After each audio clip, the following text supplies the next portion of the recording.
Hello, in front of me I've got the Elder Scrolls Oblivion Remastered.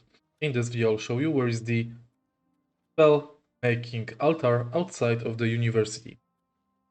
In the beginning, let's go to Bruma City.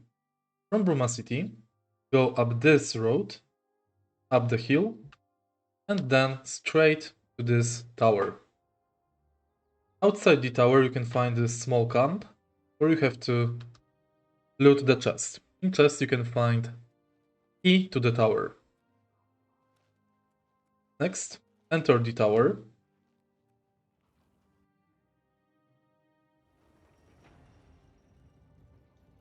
Take a book that is located on this arm, and then this door will open.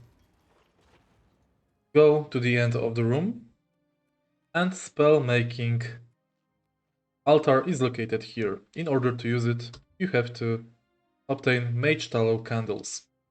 If you find this video helpful, please leave like, comment, and subscribe.